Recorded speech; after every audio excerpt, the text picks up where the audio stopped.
warahmatullahi wabarakatuh.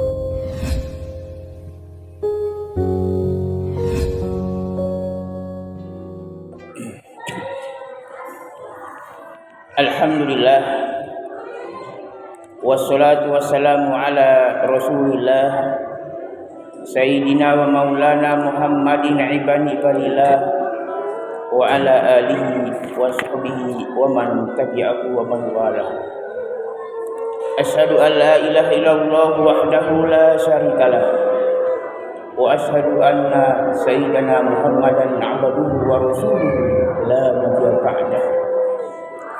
Allahumma sholli ala sayyidina Muhammadin nabiyil ummi wa ala alihi wa sahbihi wa barik wa sallim. Qala Allah ta'ala fil Qur'anil azim wa huwa asdaqul qailin.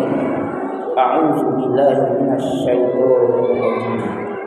Ya ayyuhalladzina amanu taqullaha haqqa tuqatih wa la tamutunna illa wa antum muslimun. Wa qala ta'ala fi ayatin ukhra, ya ayyuhalladzina amanu taqullaha wa qulu qawlan sadida yuslih lakum a'malakum wa yaghfir lakum dzunubakum wa may yuti'illaha wa rasulahu faqad faza fawzan 'azima.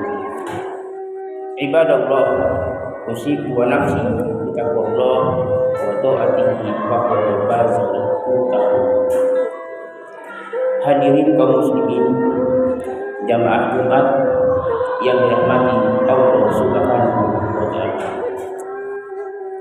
Mengawali khutbah ini, khatib sebagaimana pada biasanya selalu berpesan atau berwasiat baik untuk pribadi dan kepada seluruh jemaah. Marilah kita tak henti-hentinya dengan penuh istiqomah untuk senantiasa meningkatkan keimanan dan ketakwaan kita kepada Allah Subhanahu wa taala. Takwa dalam artian yaitu melaksanakan semua perintah Allah dan meninggalkan semua larangan-larangan Allah Subhanahu wa taala. Wa tazawwad, berbekalah, fa inna khairu zadi taqwa, karena sesungguhnya sebaik-baik bekal adalah takwa. Jamaah Jumat yang dirahmati Allah Subhanahu wa taala.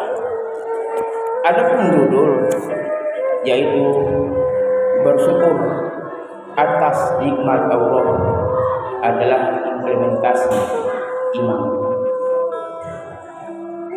Hadirin yang berbahagia, ada seorang pemuda sedang duduk di depan Ka'bah. Mulutnya komat kamit, sedang mengucapkan sepotong doa. Doanya diulang-ulang tanpa dibumbui dengan doa yang lain. Doanya adalah Allahumma ja'alni minal mu'minin. Ya Allah, jadikanlah aku bagian dari orang-orang yang sedikit. Orang-orang di sekitarnya merasa heran dan mereka bertanya-tanya, mengapa pemuda itu mengharapkan untuk dimasukkan pada golongan orang-orang yang sedikit. Padahal sebagaimana pada biasanya, jikalau orang berdoa itu sangat mengharapkan untuk masuk pada golongan orang-orang terbanyak. Ketika itu kebetulan ada Khalifah Umar bin Khattab radhiyallahu anhu sedang bertawaf. Beliau pun mendengar apa yang diucapkan oleh pemuda itu. Beliau penasaran Lalu kemudian menghampiri pemuda itu dan dia bertanya, "Wahai anak muda, apakah maksudmu engkau mengharapkan untuk dimasukkan pada golongan orang-orang yang sedikit?" Maka pemuda itu menjawab, "Wahai Amirul Mukminin, kerap kali atau seringkali aku mendengar baik ceramah, tausiah, kultum, ada sepotong ayat Al-Quran surat As-Sabah ayat 13 yang berbunyi, wa qalilun min ibadiyasy syakur, sangat sedikit sekali di antara hamba-hambaku yang bersyukur. Itulah yang memotivasi aku untuk berdoa, memohon kepada Allah Subhanahu wa taala agar aku dimasukkan pada golongan orang-orang yang sedikit. Karena golongan orang-orang yang sedikit itulah adalah golongan orang-orang yang pandai bersyukur terhadap nikmat-nikmat Allah Subhanahu wa taala. Golongan orang-orang yang sedikit itulah adalah orang yang taat kepada Allah dengan penuh istiqomah dibandingkan golongan yang terbanyak. Ma'asyiral muslimin jamaah Jumat yang dirahmati Allah Subhanahu wa taala. Jikalau kita mencermati kisah pemuda ini dan Al-Quran surat As-Sabah ayat 13, wa qalilun min ibadiyasy syakur, sangat sedikit sekali di antara hamba-hambaku yang bersyukur. Memang jikalau kita melihat secara realita, secara kenyataan yang ada, memang benarlah ayat ini bahwasanya umat Islam, umat manusia masih banyak yang sedikit bersyukur kepada Allah Subhanahu wa taala. Kenyataannya kita lihat pada saat ini. Hari ini kita berkumpul di sini. Kita berhimpun. Kita duduk dalam satu majelis yang mulia, yang dimuliakan Allah Subhanahu wa taala. Tetapi ternyata masih banyak saudara-saudara kita di luar sana yang saat ini tidak bersama umat Islam, tidak bersama, duduk bersama dalam satu majelis pada ibadah sholat Jumat. Padahal hari Jumat ini adalah hari yang diagungkan Allah Subhanahu wa taala. Hari Jumat ini adalah hari yang diistimewakan oleh Allah Subhanahu wa taala. Sayyidul Ayyam, pemimpin seluruh hari. Ada 7 hari, 1 hari yang diistimewakan oleh Allah Subhanahu wa taala. Bahkan hari ini merupakan hari raya yang agung, yang istimewa dibandingkan kedua hari raya, yaitu hari raya Idul Fitri dan hari raya Idul Adha. Inna yaumal jumu'ati sayyidul ayyam wa asbuha indallah. Sesungguhnya hari Jumat adalah pemimpin seluruh hari, hari yang diagungkan Allah Subhanahu wa taala. Dan juga pada hari Jumat kita diserukan oleh Allah Subhanahu wa taala dalam firman-Nya surat Al-Jumu'ah ayat 9 yang berbunyi, ya ayyuhalladzina amanu idza nudiya lis-sholati min yaumil jumu'ati fas'au ila dzikrillah wa dzarul bai' dzalikum khairul lakum in kuntum ta'lamun. Itu merupakan seruan Allah menyerukan kepada orang-orang beriman kepada Allah Subhanahu wa taala, idza nudiya lis-sholati min yaumil jumu'ati, apabila telah diserukan untuk melaksanakan ibadah sholat Jumat, fas'au ila dzikrillah, bersegeralah untuk mengingat Allah Subhanahu wa taala, wa dzarul bai', dan tinggalkan jual beli, tinggalkan urusan-urusan dunia, tinggalkan urusan perniagaan, tinggalkan urusan kantor, tinggalkan semua. Tapi marilah kita merapat, duduk bersama dalam satu majelis, yaitu ibadah sholat Jumat. Ma'asyiral muslimin jamaah Jumat yang dirahmati Allah Subhanahu wa taala. Allah Subhanahu wa taala berjanji di dalam Al-Qur'an ada 4 orang yang bersyukur kepada Allah.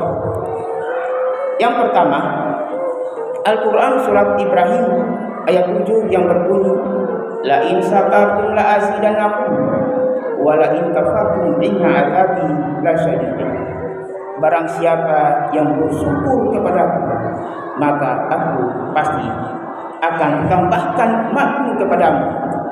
Barang siapa yang kufur, maka ia akan mendapatkan azab yang sangat pedih. Bersyukur bukan hanya sekadar ucapan, bukan hanya sekadar mengucapkan terima kasih Allah, alhamdulillah, tetapi bersyukur itu adalah mencurahkan seluruh nikmat-nikmat ini dengan kata lain, yaitu melaksanakan semua perintah-perintah Allah Subhanahu wa taala.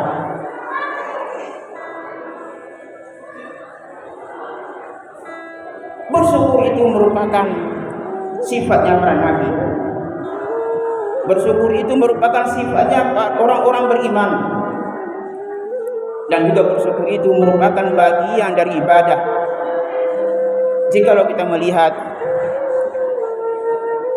keteladanan contoh yang diajarkan oleh para nabi, misalkan saja Nabi Sulaiman alaihi salam, ketika itu ia menyuruh salah seorang pembesarnya untuk memindahkan singgasana Ratu Balqis dari Sabah ke Palestina.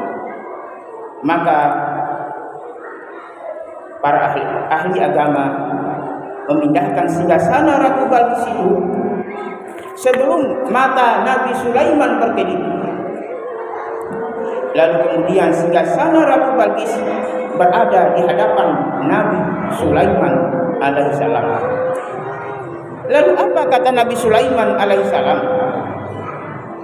Dijelaskan dalam Al-Quran surat An-Naml ayat 40. Nabi Sulaiman berkata, hadza min fadli rabbi, ini adalah karunia Tuhanku, liyabluwani, untuk mengujiku, a'askura am akfur, apakah aku bersyukur atau kufur.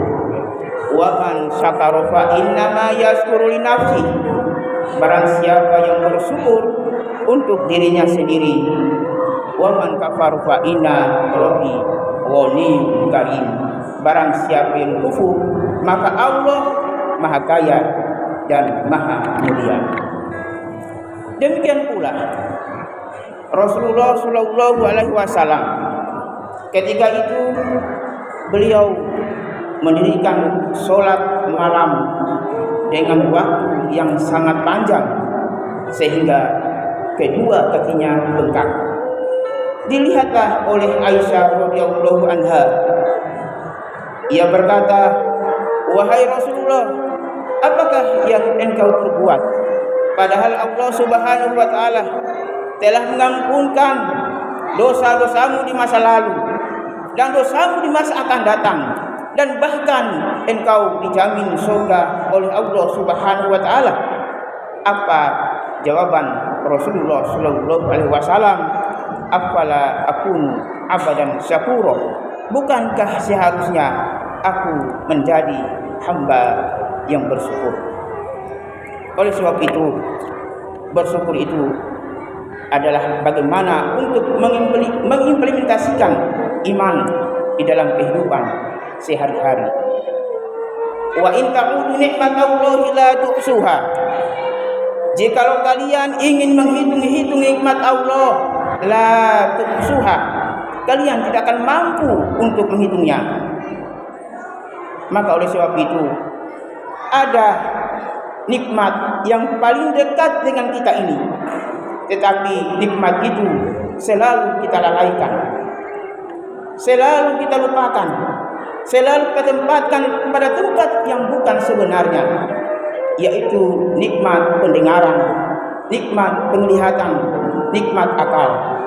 Nikmat pendengaran, kadang kita menggunakan telinga kita ini bukan pada tempat yang sebenarnya, dalam artian selalu mendengarkan hal-hal yang memotivasi kita untuk materialis, yang memotivasi kita untuk menjauhkan dari Allah Subhanahu wa taala, yang memotivasi kita untuk melakukan perbuatan dosa dan kemaksiatan, karena kita tidak mampu, tidak bisa memfilter mana yang harus didengar, yang sekiranya untuk meningkatkan keimanan dan ketakwaan kita.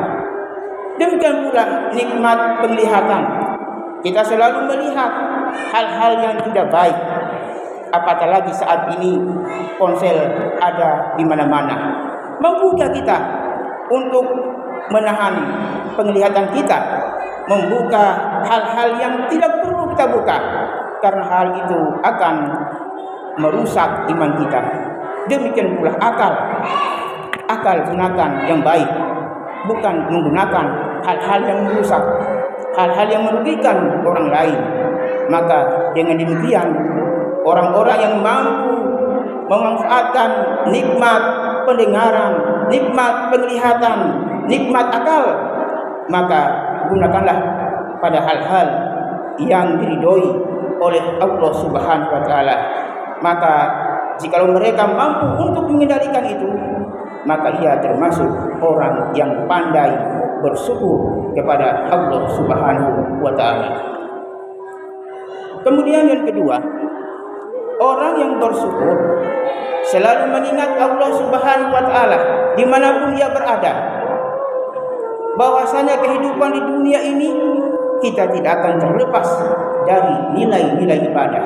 Apapun yang kita lakukan, semua itu mengandung nilai-nilai ibadah. Wa ma khalaqatul jinna wal insa illa liya'budun. Tidaklah Allah menciptakan jin dan manusia kecuali untuk beribadah. Maka dengan demikian, ingatlah kepada Allah, maka Allah akan mengingatmu. Fadhkuruni uzkurkum. Ingatlah kepada Allah, uzkurkum, Allah akan mengingatmu. Wazkuruni, bersyukurlah kepada Allah. Wala takfurun, dan janganlah mengingkari Allah Subhanahu wa taala. Kemudian yang ketiga, orang yang selalu bersyukur kepada Allah Subhanahu wa taala, ia akan selalu berdoa. Mengapa kita harus berdoa? Yang tidak berdoa adalah orang-orang yang menyombongkan diri, orang-orang yang angkuh. Manusia tidak punya apa-apa, manusia banyak kelemahan, manusia banyak kehilapan. Maka dengan doa inilah yang akan menenangkan dirinya, yang akan memberikan kekuatan yang luar biasa. Doa, ibadah, otaknya adalah doa. Doa adalah senjata orang-orang mukmin. Maka tentunya apapun yang kita lakukan, semua itu dalam menurut Islam, semua itu mengandung doa.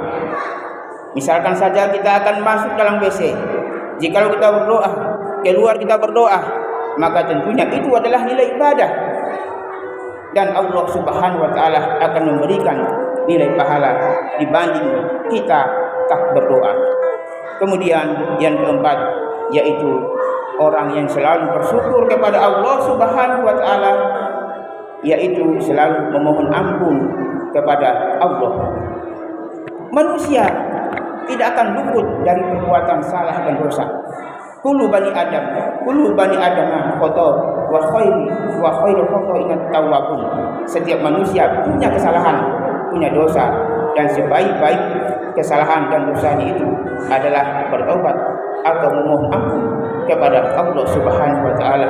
Janganpun kita hanya sebagai manusia biasa, Rasulullah Shallallahu alaihi wasallam saja dalam setiap hari beliau beristighfar, memohon ampun kepada Allah dijelaskan dalam hadis Bukhari, beliau beristighfar dalam setiap hari 70 kali, dan juga dijelaskan dalam hadis Muslim, beliau beristighfar 100 kali. Apatah lagi kita, tentunya harus lebih banyak beristighfar kepada Allah Subhanahu wa taala, karena kita manusia ini akan selalu menghadapi berbagai macam tantangan ujian. Ada kesedihan, ada cobaan, ada kemiskinan. Maka dengan demikian memohon kepada Allah untuk diberikan jalan keluarnya, memohon kepada Allah akan dicarikan, akan dilapangkan, dicarikan jalan keluarnya. Dan juga orang-orang yang selalu beristighfar kepada Allah, wa razaqahu min haitsu la yahtasib, akan diberikan rezeki dari arah yang tidak disangka-sangka. Demikianlah khutbah singkat ini. Marilah kita sebagai satu kesimpulan bahwasanya bersyukur itu bukan hanya sekadar di hati dan lisan, tetapi dengan kata lain bersyukur adalah yaitu melaksanakan semua ketaatan yang telah diperintahkan Allah Subhanahu wa taala, baik besar maupun yang terkecil. Barakallahu li wa lakum fil Qur'anil azim wa nafa'ani wa iyyakum bima fihi minal ayati wa dzikril hakim wa qur rabbi qul wa anta khairur rahimin.